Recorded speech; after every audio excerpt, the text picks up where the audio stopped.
आज हम लोग देखते हैं कि अगर दो संख्याओं दिया रहे और पता ना रहे कौन सी संख्या है और उनका योग बताया रहे, अंतर बताया रहे या फिर ये सब बताया रहे, तो हम उसको कैसे हल करते हैं उसको देख लेते हैं। कि इसमें दिया कि दो अंकों की एक संख्या के अंकों का योग 8 है। संख्या के अंकों को पलटने पर प्राप्त संख्या मूल संख्या से 36 अधिक संख्या ज्ञात करें। कहने मतलब ये कि कोई दो संख्या है और वो दो संख्या हमको नहीं पता, दो अंक है और वो संख्या कौन सी है हमको नहीं पता है। तो दो अंकों में कोई भी संख्या हो सकती है, जैसे मतलब 1 से लेकर 9 तक नहीं संख्या होगी क्योंकि ये एक ही अंक है। तो मतलब 10 से लेकर 99 तक कोई संख्या है, दो अंक ही है। और इसी में कोई एक संख्या है जिनके दोनों अंकों का, जैसे अगर 10 है तो 1 + 0 कर देंगे तो योग 8 है। इस तरीके से दोनों संख्याओं को जोड़ने के बाद 8 है। और अगर उनको पलट दे, जैसे अगर मानते हैं कि 23 है, अगर उनको मतलब जोड़ दें तो 8 आ जाए, मतलब क्या कहते हैं उसको 7 और 1 71 जैसे मान लेते हैं। तो अगर दोनों को जोड़ दें 8 आ जाए, पलट दें तो उनका अंतर जो आ जाए 36 आ जाए। तो इस तरीके से हम देख लेते हैं कैसे हल करते हैं। तो दो अंकों की एक संख्या के अंकों का योग 8 है। तो माना दो अंकों की संख्या में एक दहाई का अंक होता है, एक इकाई का अंक होता है। माना दहाई का अंक बराबर यक्स है। हमको नहीं मालूम कौन सा दहाई का अंक है। इसके बाद जो है फिर इसी तरीके से माना इकाई का अंक जो है वो y। अब आगे हम लोग देखते हैं कि दहाई का अंक, इकाई का अंक आगे, मतलब दहाई का अंक x है, इकाई का अंक y है। तो हम आगे देखते हैं कि हमारी संख्या जो होगी, मूल संख्या जो हो जाएगी वो हमारी हो जाएगी 10x + y। 10x + y क्यों हो जाएगी? क्योंकि दहाई के साथ 10 लगा रहता है, इकाई के साथ 1 लगा रहता है। तो दहाई x है तो 10x हो जाएगा, प्लस इकाई 1 है। जैसे अगर हमको लिखना है कि 17 भी हम लिख रहे हैं तो हम लिखेंगे 1 दहाई 7 इकाई। तो मतलब इसको 10 + 7 ही तो लिखेंगे। मतलब ये है कि 10 × 1 + 7 तभी तो होगा, दहाई के साथ 10 का गुणा होगा। तो इसी तरीके से हम देखते हैं कि मूल संख्या जो है 10x + y हो जाए। अब कहा कि दो अंकों की संख्या के अंकों का योग, तो दोनों संख्या क्या है? अंकों का योग, मतलब x + y दोनों को अगर जोड़ दे दोनों संख्या को तो इनका अंकों का योग कितना आना चाहिए? 8 आना चाहिए। इसको समीकरण नंबर 1 मान लेते हैं। अब आगे क्या कहा है? कहा कि संख्या के अंकों को पलटने पर, संख्या हमारी कौन सी थी? संख्या हमारी ये थी, ये मूल संख्या। कहा इसको पलट दे, मतलब ये है कि जो इकाई वाला है वो दहाई कर दे, जो दहाई वाला है वो इकाई पे कर दे। तो इस तरीके से हम देखेंगे कि अंकों को पलटने पर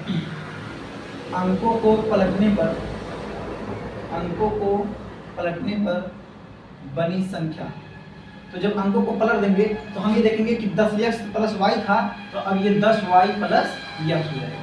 जैसे अभी हम एग्जांपल ले रहे हैं 71, तो 7 दहाई 1 इकाई, तो यहाँ पर हो जाएगा 1 दहाई 7 इकाई। तो मतलब पहले 7 दहाई तो 10 × 7 था, 10 × 7 + 1 था, 10 7 70 1 71। अब इसको पलट दें तो 10 × 1 हो जाएगा +7 हो जाएगा। मतलब दहाई इधर पे इकाई का इधर पे दहाई हो जाएगा। तो इसलिए इकाई का अंक y था, अब पलट दिए तो ये जो इकाई था वो क्या हो गया? दहाई हो गया। अब कहा है मूल संख्या, जो अंकों को पलट दे, अंकों को पलटने पर प्राप्त संख्या मूल संख्या से 36 अधिक है।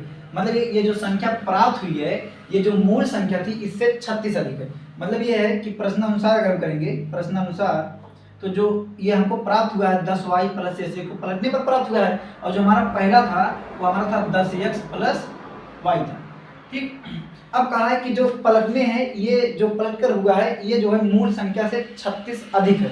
मतलब ये है कि ये ज़्यादा है। अगर ये ज़्यादा है और ये कम है, तो अगर हमको दोनों को बराबर करना होगा, जैसे अगर हम कह दें कि एक 15 है और एक 20 है, अगर हम इस तरीके से कर दें तो ज़्यादा ये है, ये कम है। या तो हम ज़्यादा वाले में 5 घटा दें, तब बराबर हो जाएगा, या तो कम वाले में हम 5 जोड़ दें। मतलब ये कि कम वाले में या तो जोड़ दें या तो ज़्यादा वाले में इतना घटा दें, तब बराबर हो जाएगा। तो ज़्यादा कौन है? 10y + x, क्योंकि जो पलटने पर संख्या बनी है वही ज़्यादा हुआ है। तो ये ज़्यादा हुआ, कितना ज़्यादा है? 36 ज़्यादा है। तो अगर इसमें से हम 36 घटा देंगे तो दोनों बराबर हो जाएगा, नहीं हो जाएगा? तो आराम से बराबर हो जाएगा। अब इसको हम हल कर लेते हैं। यहाँ पर हो जाएगा 10y + x, ये देखो प्लस में इधर आके 10x, ये देखो प्लस में -y, और ये माइनस में था, 36 जो है माइनस में था, इधर आके क्या हो गया? प्लस में हो गया। ठीक। अब आगे देख लेते हैं, 10y में से 1y जाएगा तो 9y बचेगा, और यहाँ पर 10x में से 1x जाएगा तो यहाँ पर -9x बचेगा, बराबर 36 हो जाएगा। ठीक। अब आगे हम देख लेते हैं, तो यहाँ से 9 कॉमन लेते हैं, 9 कॉमन ले लेंगे तो हो जाएगा y - x बराबर 36, 9 1 9 9 4 36, तो हो जाएगा y माइनस एक्स बराबर 4, समीकरण नंबर 2। ठीक, अब समीकरण 1 व समीकरण 2 को हल करने पर, समीकरण 1 समीकरण 2 को हल करने पर, समीकरण 1 व 2 को हल करने पर, हल करने पर मतलब समीकरण 1 और समीकरण 2 को हल करने पर, या फिर हम कह देते हैं कि समीकरण 1 और समीकरण 2 को जोड़ देते हैं। ठीक, तो 1 और 2 को अगर जोड़ देंगे तो यहाँ पर हो जाएगा x प्लस वाई है, आगे पीछे कुछ भी लिख दें क्योंकि ये y आगे है ना, तो इसको भी आगे कर लेते हैं क्योंकि प्लस में, चाहे 3 प्लस 5 करे चाहे 5 प्लस 3 करे, बात एक ही है। तो यहाँ पर हो जाएगा y प्लस x बराबर 8 और ये हो जाएगा y माइनस x बराबर 4।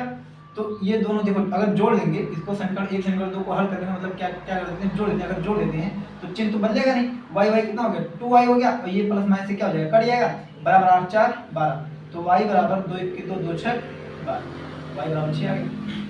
और जब y बराबर 6 आ गया तो y का मान समीकरण 1 में रख देते हैं, y का मान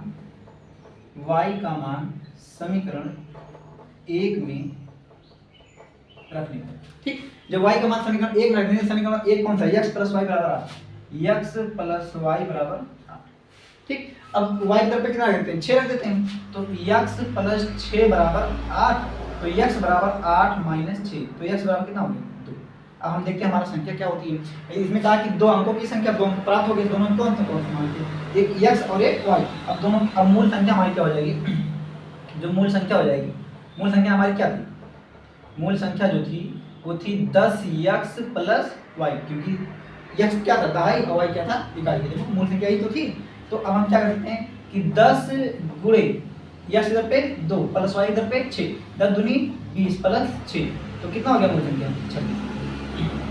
हमारा मूल संख्या क्या हो गया 26 हो गया। लेकिन ये 26 ही है, कैसे कह सकते हैं, इसमें जांच कर लेते हैं। अगर हम जांच करेंगे, देखो अगर हमको जांच करना है तो हम क्या कर देते हैं, कहा है कि दोनों अंकों की संख्याओं का योग 8 है, देखो 2 प्लस 6 8 हो गया। ठीक, इसके बाद कहा है कि अगर संख्या को पलट दें, मतलब ये जो 26 को पलट दें, मतलब 26 को अगर हम 62 कर दें, अगर हम 26 को क्या कर दें 62 कर दें, देखो पलट दिए, कहा कि उनका मूल संख्या जो है, ये जो मूल संख्या से जो है जो पलटते हैं 36 अधिक है, 36 अधिक है, तो हम देख लेते हैं कि 36 अधिक है, मतलब इसमें से इसको घटा देते हैं 62 में से अगर हम 26 को घटा देंगे, क्योंकि 26 मूल संख्या था, ये पलटने के बाद होती है ज्यादा है, तो अगर इसमें से घटा देंगे देखिए कितना, 12 में से 6 गया 6, 5 में से 2 गया 3, 36, मतलब क्या है हमारा आंसर सही। ठीक, इस तरीके से हम सवाल हल करते हैं, एकदम सरल।